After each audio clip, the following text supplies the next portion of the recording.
Hey there, everyone, and appreciate you checking out this recording. Unfortunately, we had some bad timing between me being out with a sick child and then the weather catastrophe coming, uh, which is unfortunate because that kind of messed up our discussion of the New Deal, which is a pretty important piece of U.S. history. So, I wanted to put together this recording so that we at least had something that goes over some of the main ideas of the New Deal and why is it an important piece of U.S. history.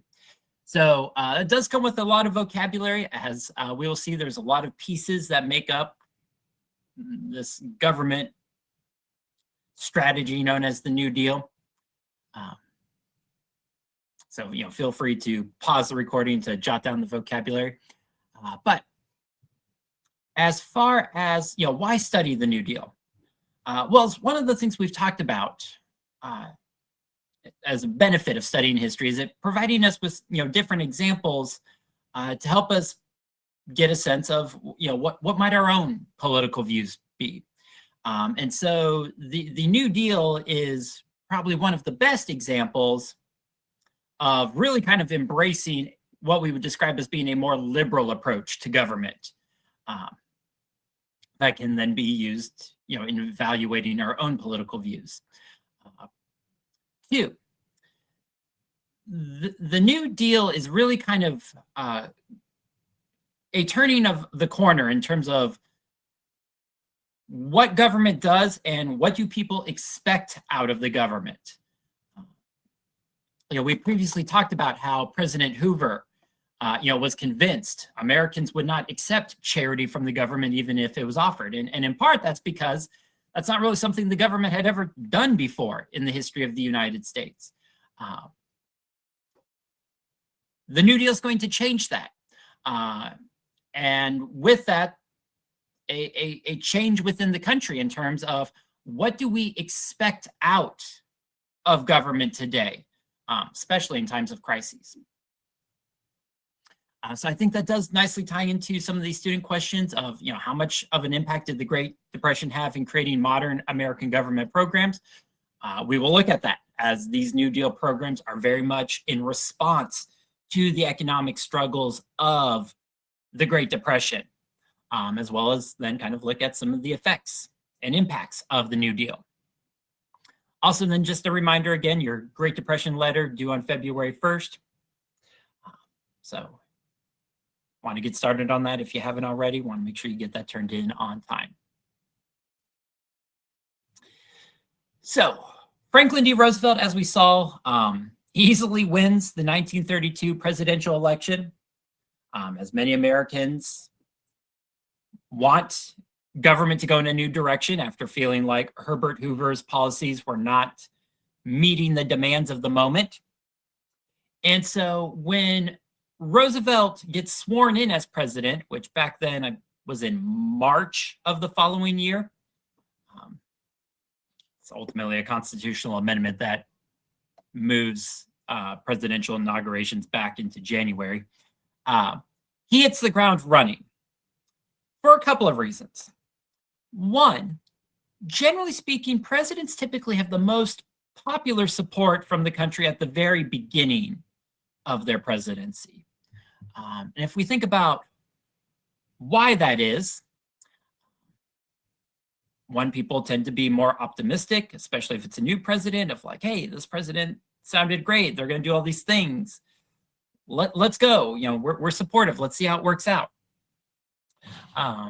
Two, there at the start of a presidency has yet to be any like scandals or baggage that may weigh a president down over time. So Roosevelt wants to hit the ground running. He's got a lot of support at his back at the start of his presidency, wants to use that to get things done, to help get things pushed through Congress. But perhaps more importantly is that Roosevelt wants to try to, as quickly as possible, prove to the country that the government of the United States was still reliable, that it could help solve the country's problems, especially as an increasing number of Americans were kind of losing faith in the United States in its system of government. That included a growing number of Americans that were starting to embrace more extreme political philosophies.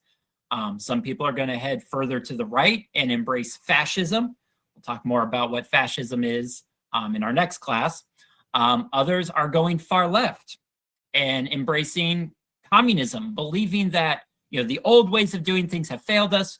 We kind of need to blow the system up and try something new. Roosevelt is neither a fascist nor a communist, although he will have critics that will label him as both over the course of his presidency. He is someone who very much wants to prove to the American people that American democracy is sound. We do not need a revolution. Our system of doing things will get us through this crisis. And so within his first 100 days, Roosevelt works with Congress to pass an astounding amount of legislature or laws, especially from our modern day perspective, where Congress typically passes maybe only a couple of major laws in a given year. On the right, you can see just how proactive government was during the first 100 days of Roosevelt's presidency, as a lot of these things are fairly substantial laws. They're not like, oh, tiny little tweaks here or there. Now, part of the reason why Roosevelt is able to do this is because the Democratic Party also has a massive majority in Congress. And it's ultimately a lot easier for presidents to get things passed in Congress if their party controls most of the seats in Congress. One of the challenges for more recent presidents, for example, is that Congress has been pretty evenly divided between the two parties. Makes it hard to get things through Congress. But because so many Americans had blamed the Republican Party for causing the Great Depression, Democrats have so many votes in Congress to get all of these things passed. And we'll explore some of these. But in general, the guiding philosophy of Roosevelt and these New Deal programs is what we call demand-side economics. So in economics, you kind of have two main mechanisms. Supply, that's kind of looking at your business production and how much of different products are available. And then demand is looking at the customer side of things. How much are people willing to spend? What products do people want to buy? How much money are they even able to spend on things?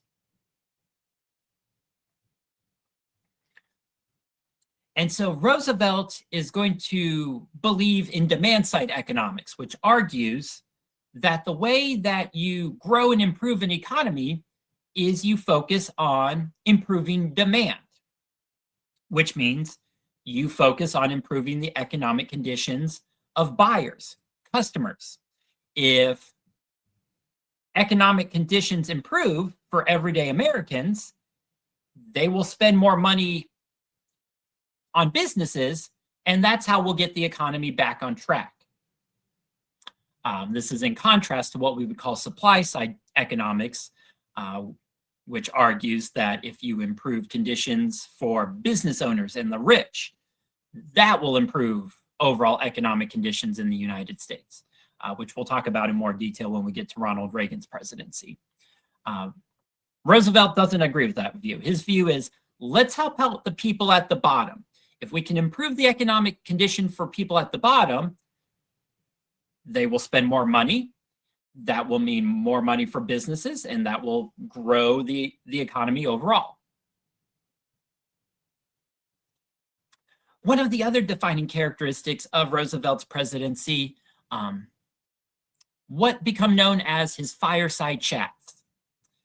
So again, Roosevelt came into the presidency very popular.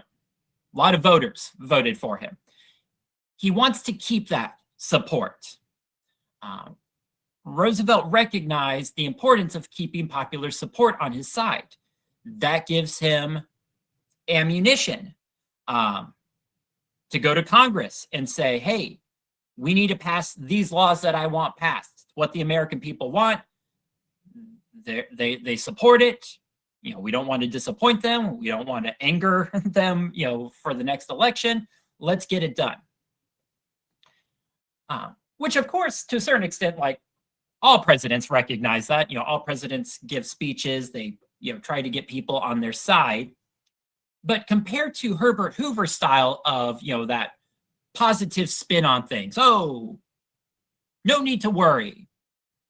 Things will work themselves out. America is strong,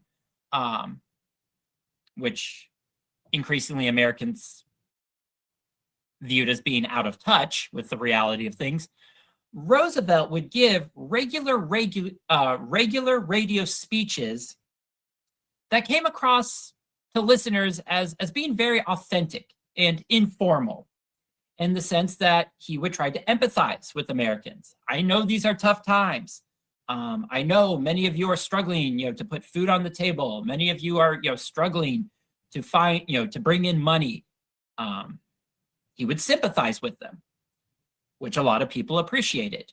But then he would go on to explain specifically what he and the government were doing to try to fix things, to let the American people know, I know what you're going through. Help is on the way. These are the things that we are doing to try to get this country back on track, which a lot of Americans at the time appreciated. It helped keep Americans informed on what he was doing. It helped Americans feel like there was a president in the White House that was looking out for them. Some people even describe it as if they kind of personally knew the president. That it felt like, when the president gave these speeches, it was like he was, coming into your home to sit down at the table with you and give you a fireside chat, updating you on how things were going.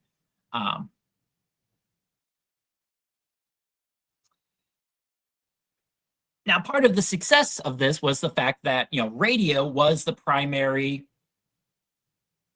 vessel of entertainment in the 1930s. You did not yet have TV or the internet. So this has become more of a challenge for presidents in modern day, because there is no longer just like one system that a president can use to really effectively communicate to the whole country.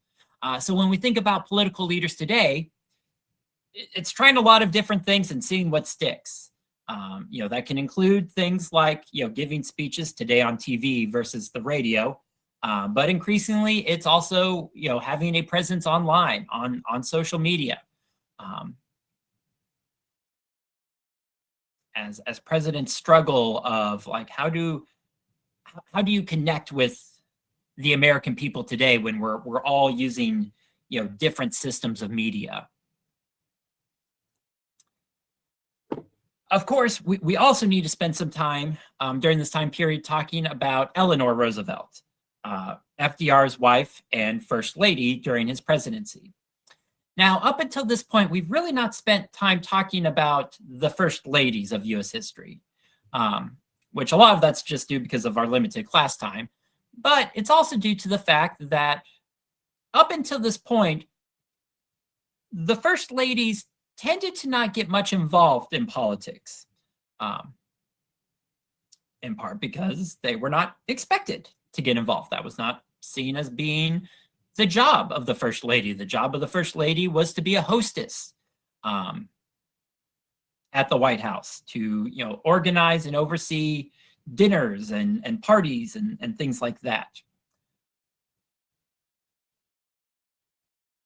Well, Eleanor Roosevelt was someone who had her own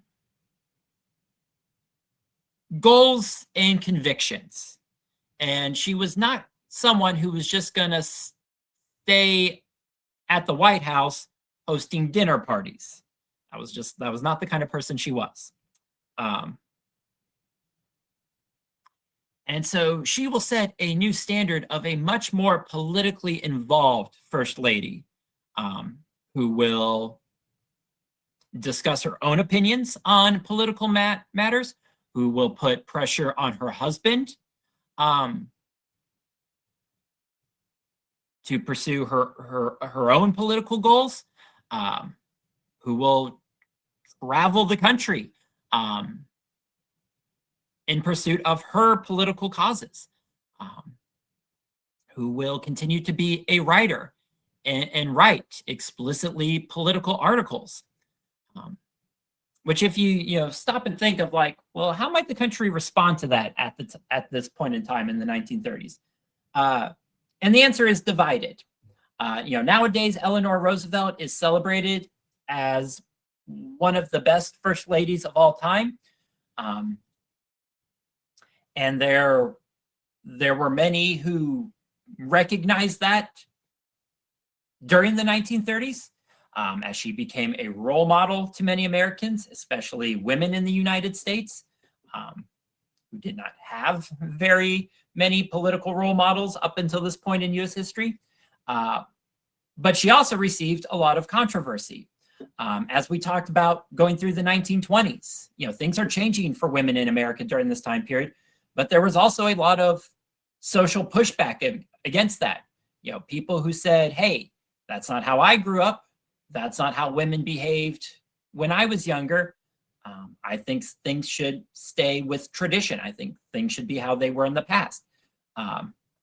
So there were many who criticized Eleanor Roosevelt as being too controversial, of dirtying or soiling the position of First Lady by being so actively political, and talking about political things that, that's not really the job of the First Lady. She's supposed to stay outside of those kind of things.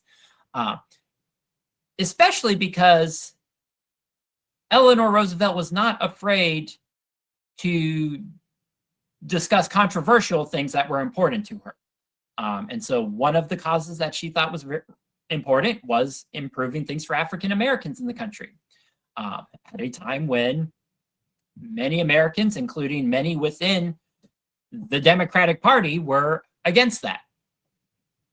And so, for example, as all of these different New Deal programs are going to be created, it will oftentimes be Eleanor who is pushing for greater racial equality and insisting, hey, we need to make sure these programs aren't just helping white Americans, that they're helping African Americans as well. She, of course, also a supporter of women's rights in the United States, actively encouraging more women to take on roles in the United States, in the economy, in the media, in government. For example, she will host regular press conferences where news reporters can come and ask her questions. And of course, a lot of newspapers wanted to have their reporter there because she generated headlines. But Eleanor insisted that only female reporters could come to these press conferences, which from a modern day perspective, we might look at that and say, well, that's not fair. That's kind of a form of discrimination in of itself. But the reason she did that at the time is because many newspapers did not have any female reporters. And they especially did not have political female reporters. They might have a social column female reporter, but not a political reporter. So by insisting on female reporters, she basically forced a lot of newspapers to hire their first female news reporter, which of course then helped open the gates for more women to work in journalism throughout the United States. And so you can, feel free to pause the recording here and read through the quote, but I think this quote from her does a good job of kind of summarizing her philosophy on things.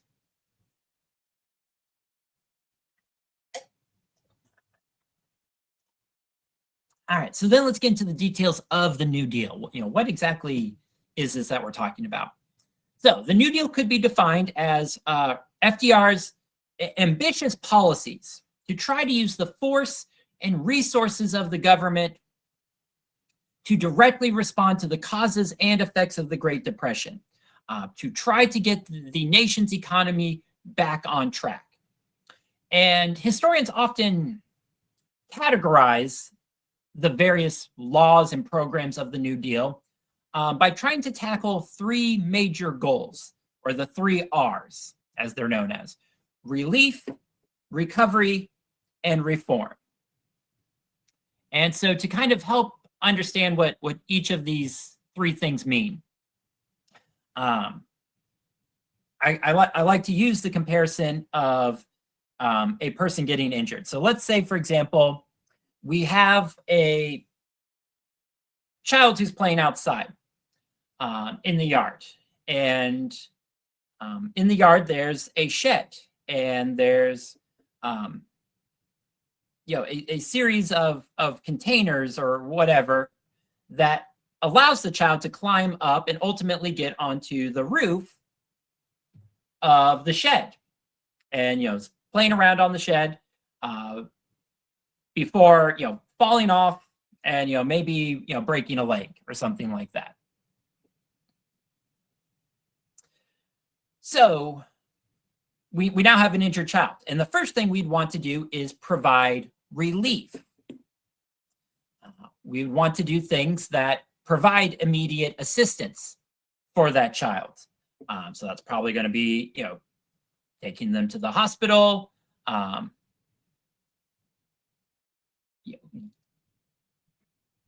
setting the bone if the bones become dislocated, maybe providing them with some pain medication, and ultimately getting a cast put on it.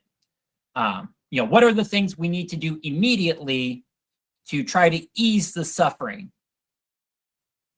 and prevent things from getting worse?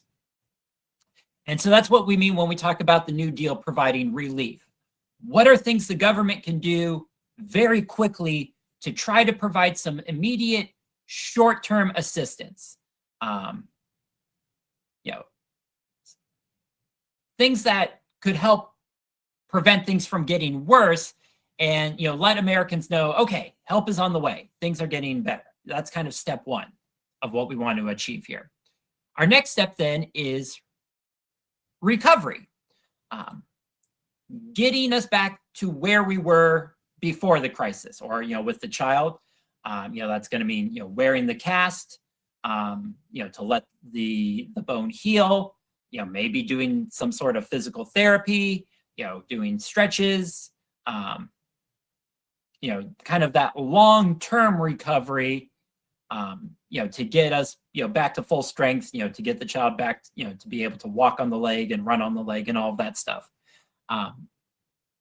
So within the context of the New Deal, then recovery is, what are the things that need to be done to get the economy back on track, to fully get us out of the depression, to get the country back to where it was before the stock market crashed in 1929. And then finally, reform. What are the changes that need to be made so that this crisis doesn't happen again? So for example, with the injured child, that might mean looking at moving those containers away from the shed so that the child cannot climb back up there.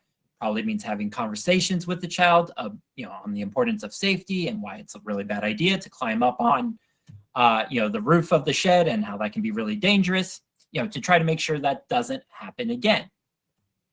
So with the New Deal, that's going to be looking at making new regulations on banks, the stock market, businesses. Let's look at what caused the Great Depression and put some new business regulations in place so that this can't happen again. Let's prevent, these, risky investment behaviors, that caused the stock market crash in the first place. So those are the three goals, or the three R's of the New Deal. And so there ultimately is a massive amount of laws and programs created as part of the New Deal, that are tied to either, trying to provide immediate relief, or trying to help the country economically recover and get back on track, or providing reform to prevent these things from happening again. And oftentimes these things are kind of a mixture of both. The Social Security Act, you could probably argue, has elements of all three R's in place, as we will see. We, of course, do not have time to go through every piece of the New Deal.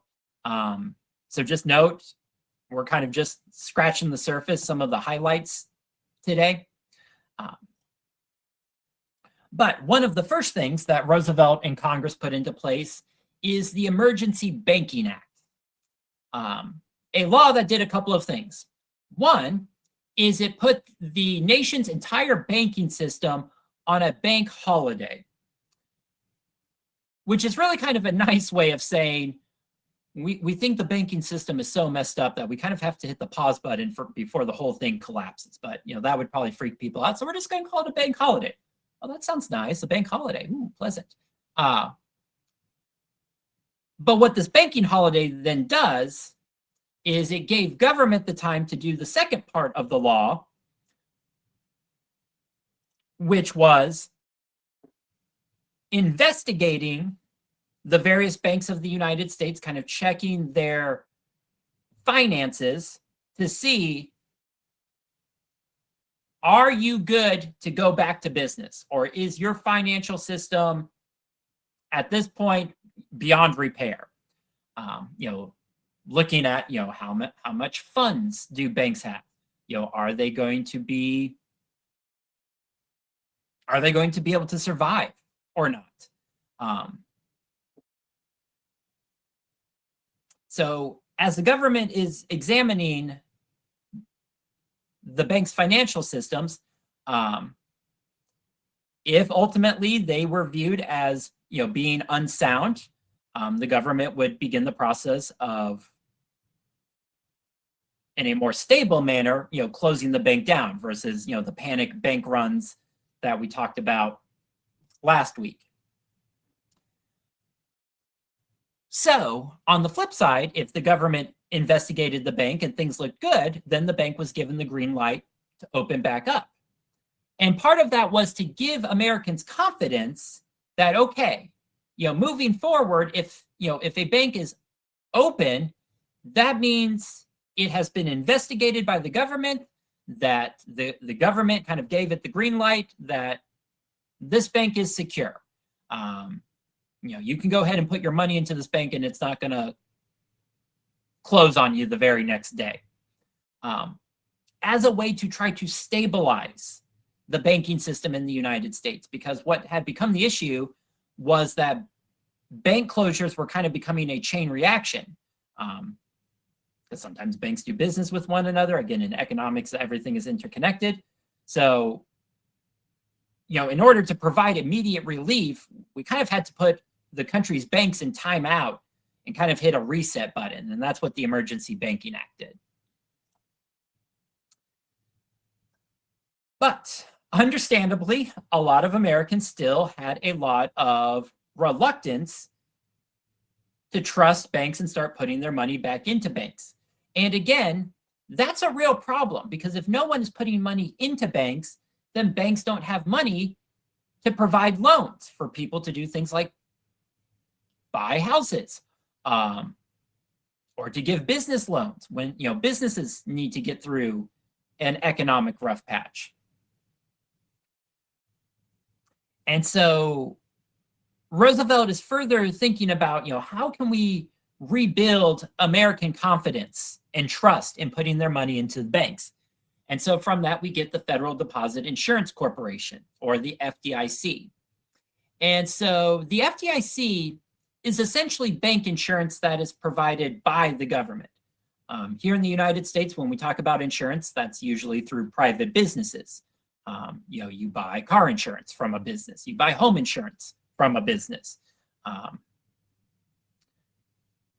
But same basic concept, except this insurance is going to be provided by the government. And what this banking insurance says to Americans is, hey, go ahead and put money in a bank and feel safe about that.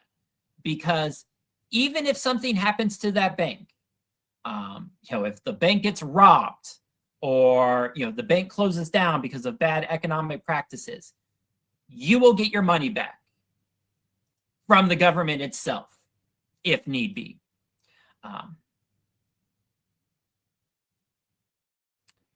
And so the FDI still exists to this day. So for example, nowadays, a person can put up to $250,000 in a bank, and all of that is insured by the government, which means even if something happens to that bank and that bank closes down, you will get your money back because the government will step in and provide that money back for you if need be. And so once the FDIC is in place and people start to feel more comfortable that their money's not going to go anywhere or be lost, that helps some Americans start putting money in banks again. Now, as we mentioned, there are going to be some people who are just like, nope, I'm not going to get burned again. I'm never putting another penny in a bank. But of course, over time, most Americans get back on board with doing business with banks, which that helps get the banking system back online in the United States. That allows banks to start providing loans once again, which can help businesses from going under, allows people to do things like buy houses. That helps get the economy going again. But of course, one of the biggest issues for the country at this point in time was the massive unemployment rate. Again, over 1 out of every 5 Americans looking for work or wanting to work could not find a job.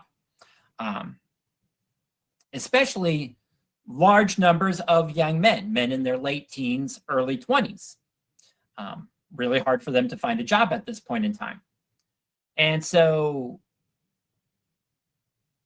the New Deal's solution to help those young men out is the Civilian Conservation Corps, or the CCC, which would be a government program that would hire mostly young men to do just various kinds of work around the country as a way of getting these young men employed.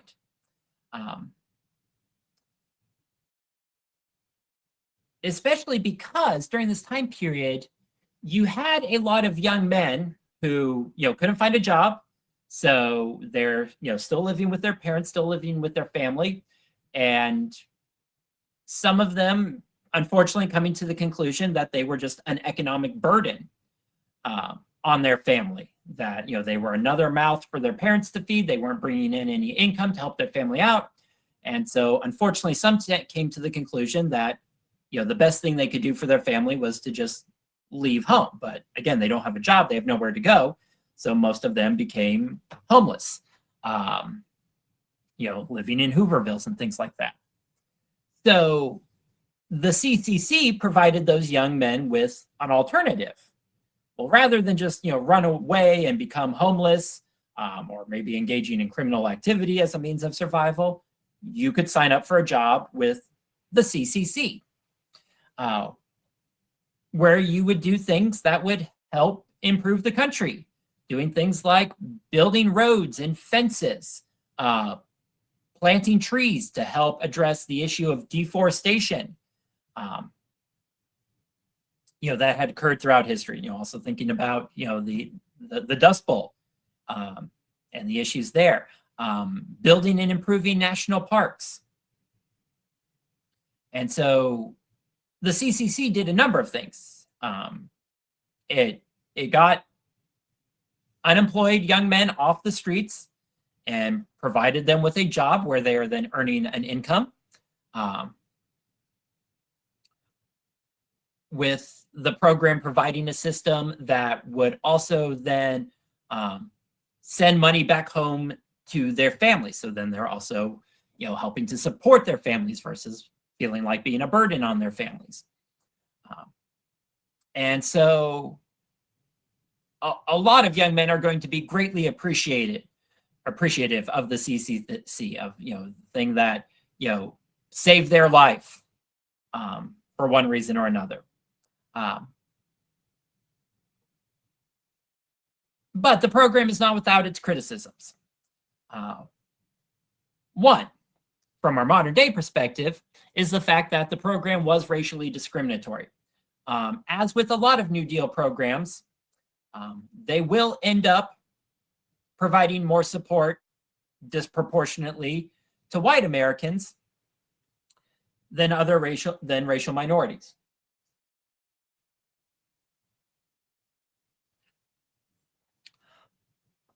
Part of that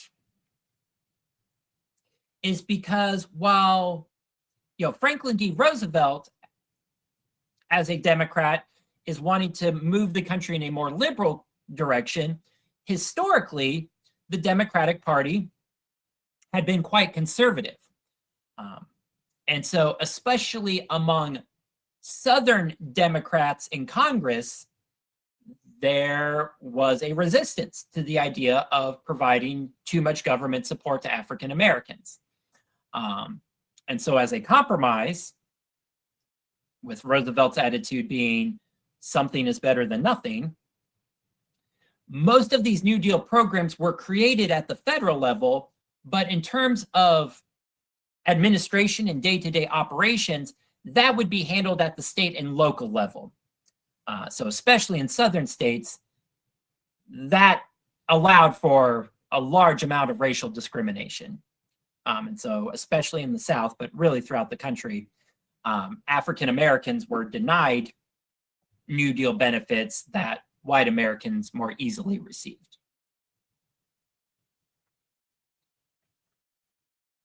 The program also had critics among more conservative-leaning members of government who said that this is government getting involved in things it shouldn't get involved in. That this is government getting involved in the competition of jobs. That might this make it harder for corporations to hire people if they know they can just get a job with the government, which at the time, Roosevelt's response to that likely would have been like, well, over 20% of the country currently can't find a job. So American businesses are falling short in this regard. It's going to be up to the government to fix that. Another effort to try to help with the job situation is the creation of Social Security Act, which is arguably the most impactful piece of the New Deal. A lot of these New Deal programs are going to be temporary, or they're going to get struck down by the Supreme Court. Social Security is one that, of course, is still around to this day and will be expanded upon over time. And so the initial idea behind the Social Security Act was to create a system for providing monthly assistance checks to the most needy of Americans. The disabled, the unemployed, the elderly today all can potentially apply for Social Security and receive monthly Social Security checks. You might, for example, have a family member or a family friend who gets monthly Social Security checks. If, for example, you have grandparents, older family members who are retired, they most likely get a Social Security check. And this is done through a system where workers, employees, as well as employers, pay into the Social Security program. So if, for example, if you've ever had a job where you get an actual paycheck, if you go through that document, it will show the various forms of taxes, money that gets pulled out of your paycheck. And one of those would be the Social Security tax, which essentially creates a big pool of money among working Americans. And then that pool of money can be used to provide Social Security checks. And so the original idea behind this was to provide a system to help older Americans retire. Because again, remember, a lot of Americans lost all of their savings with the banking crisis. And so you had a lot of older Americans in the 1930s who were not retiring because they financially couldn't. They had no way to retire. They had to keep working in order to earn a living. And so the idea behind Social Security is that that would help provide a system to allow older Americans to retire because they would receive a monthly Social Security check, which obviously that helps older Americans out. But the argument was made that this would also help out younger Americans as well. And the reason for that being that as Social Security allows older Americans to retire, that will then open jobs up. Those older people will retire, and then that kind of trickles down through the generations. The next generation kind of moves up into positions, and that, eventually opens up entry-level positions for younger Americans in their, late teens, early 20s to get work. And so even if someone is young and paying into Social Security, and they may kind of grumble like, oh, why am I paying, this money so that older Americans can retire? That's not fair. They may be benefiting from the program and not know it, because maybe their job would have never opened up if it were not for Social Security and helping to provide a method for older Americans to retire.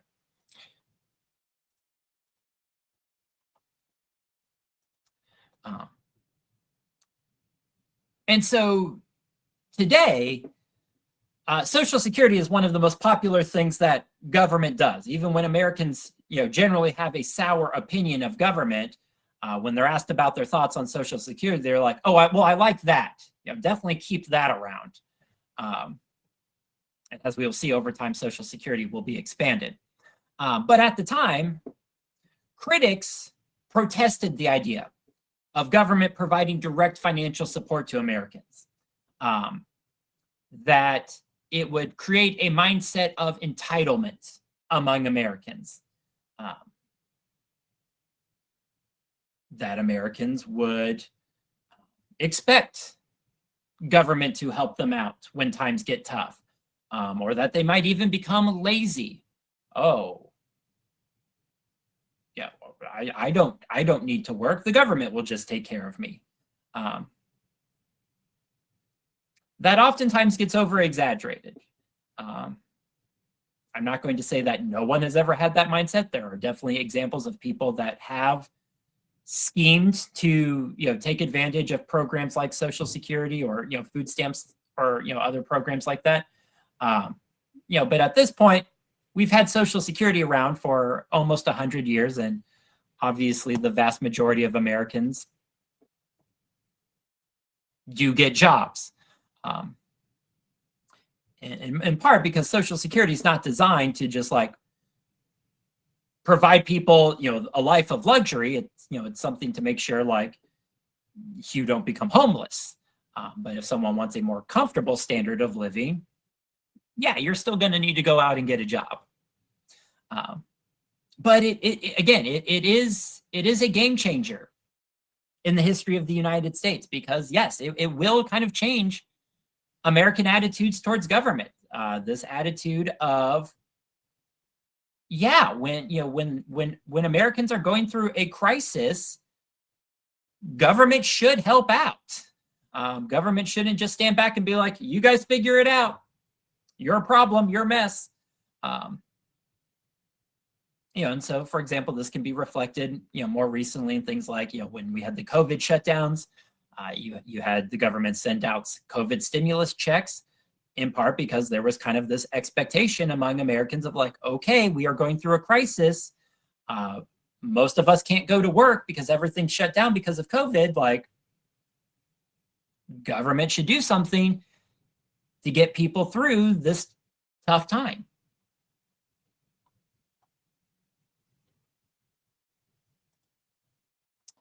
So then our last piece of social or New Deal legislature we're going to look at is an example of the reform end of things with the Glass-Steagall Act of 1933. So in order to understand what the Glass-Steagall Act did, we need to talk a little bit about banking systems in the United States. So there are actually two kinds of banks that exist. When Americans typically talk about banks, like the bank you go to deposit a check, open up a savings account, get a home loan, that's what's known as a commercial bank. That is your traditional bank that focuses on providing savings and checking accounts and providing loans. But there's a second kind of bank that exists, what are known as investment banks. These are banks that don't do savings accounts. They don't do home loans or car loans. They are focused on, as the name implies, investments. So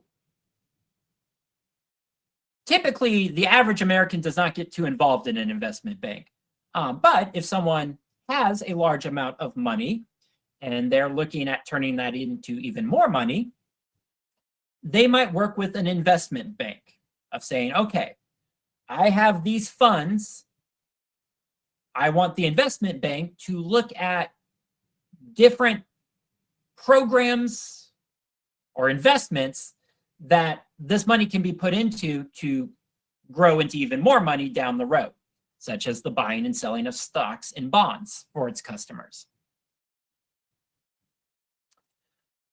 Well, as we saw in the causes of the Great Depression, one of the issues during the 1920s was that commercial banks were increasingly taking funds and investing it in the stock market, kind of doing some investment banking as well.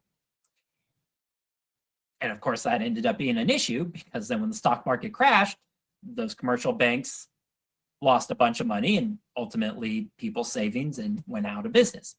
And so what Glass-Steagall did was saying these two kinds of bankings have to be kept separate from one another.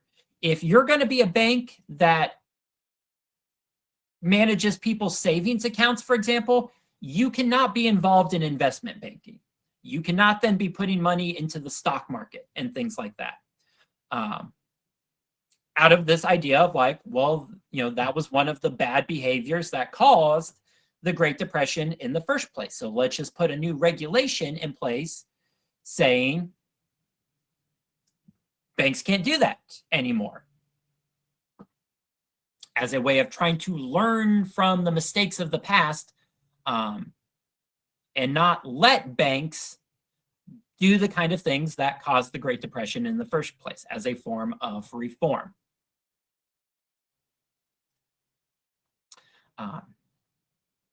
Now, Glass-Steagall is not a law today. Ultimately, it was repealed in the late 90s. Today, commercial and investment banks are once again more intertwined with one another. The argument being that banks had learned their lessons, that banks would surely not engage in the risky behaviors that caused the Great Depression. But as we will see, in 2008, the country will run into another economic crisis, not quite as big as the Great Depression. It will be known as the Great Recession.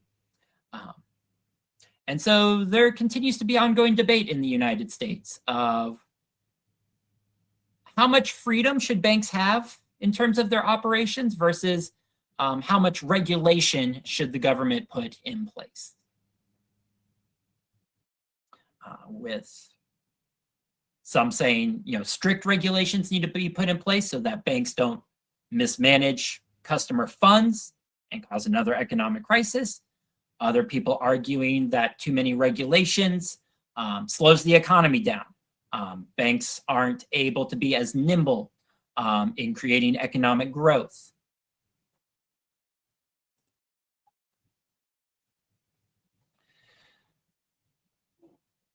So again, ultimately Roosevelt's goal here with the New Deal is to prove to the American people the government of the United States still works.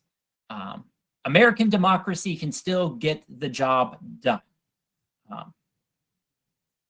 Roosevelt, ultimately a capitalist, in the sense that he believed in the system of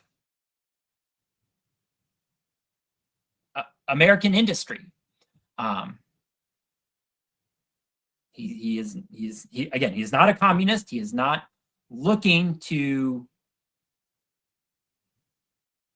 destroy private business or to have private business taken over by the government. But he did argue that private businesses had caused this economic crisis and that some changes needed to be made and government needed to do some things to get the country back on track. But he really, from his perspective, was trying to thread a needle of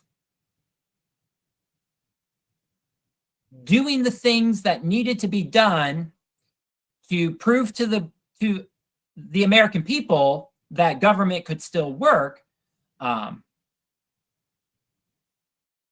and that more extreme viewpoints were not necessary. But despite those efforts, many conservative businessmen hated Roosevelt because they viewed him as a disruption to the status quo and to their freedom and power in society.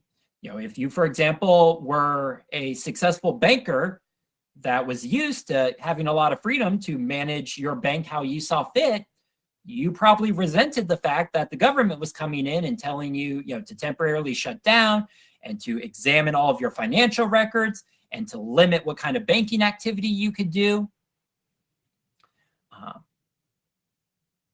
And that included many wealthy Americans who were convinced that Roosevelt was a communist and that his New Deal programs would further destroy the economy and make things even worse. And so some of them engaged in a conspiracy known as the Business Plot of 1933. A plot to overthrow Roosevelt as president of the United States. Some of these businessmen had connections to various veterans groups, and the basic scheme was to kind of recruit a personal army loyal to these businessmen that would march into Washington, D.C., remove Roosevelt as president, and replace him with someone who was more business friendly. Now, this plot is far from ever becoming a concrete reality, in part because of early whistleblowers like General Butler here, who, when they are in, they tried to be recruited into this, are like, this is absolute madness. I am making this public. And so the whole thing kind of falls apart. But it does illustrate this power struggle in the United States, between, business leaders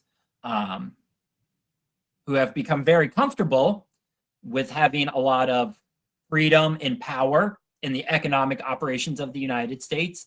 And on the other hand, President Roosevelt, who is saying that freedom's maybe gone too far, we need to put some government regulations in place to prevent another economic crisis like the Great Depression from happening again.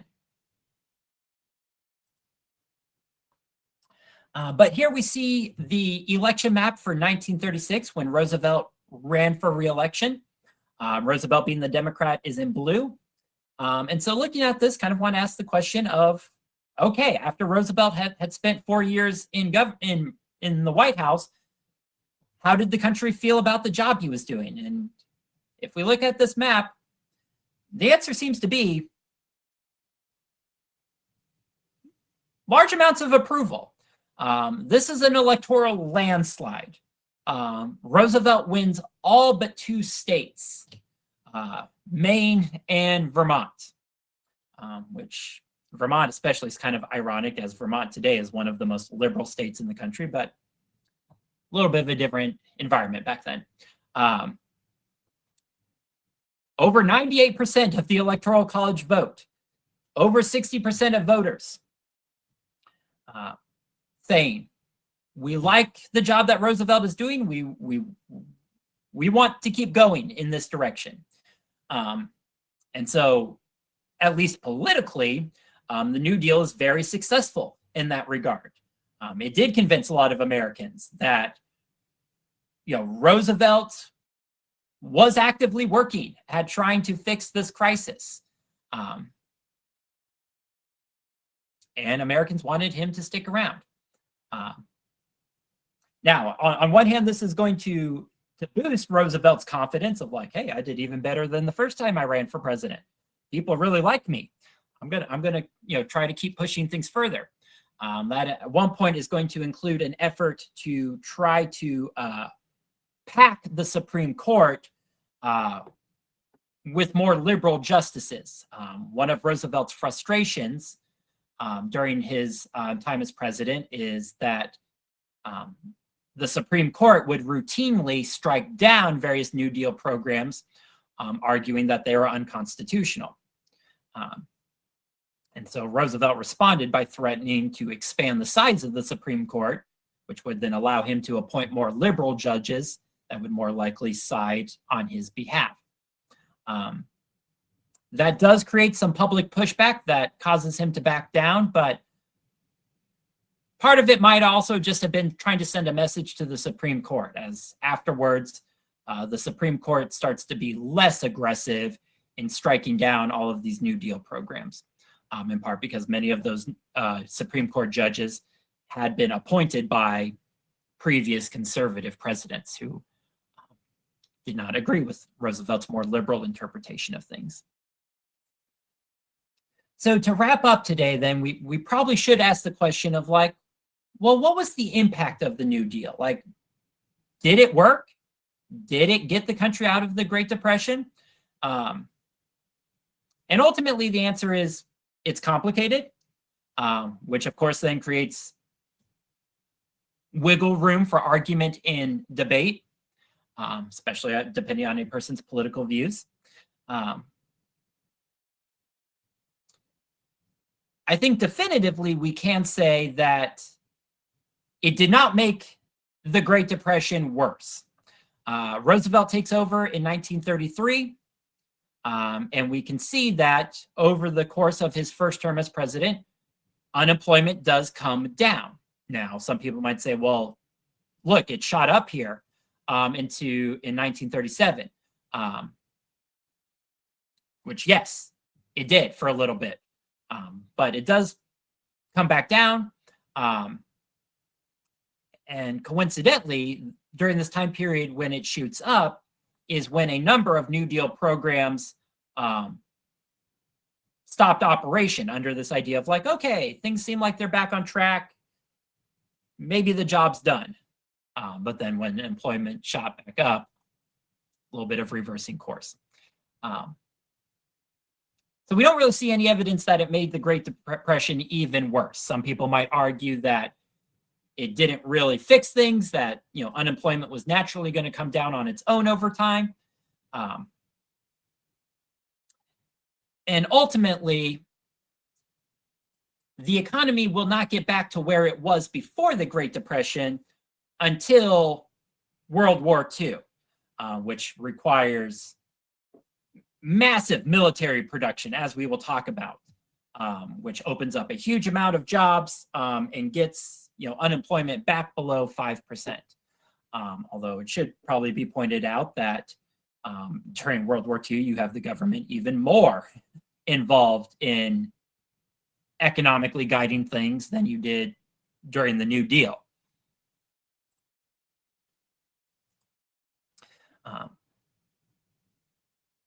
But by itself, no, the New Deal did not fully pull the economy out of the Depression. Now, it did reduce unemployment, sometimes directly through things like the CCC, sometimes more indirectly through things like Social Security.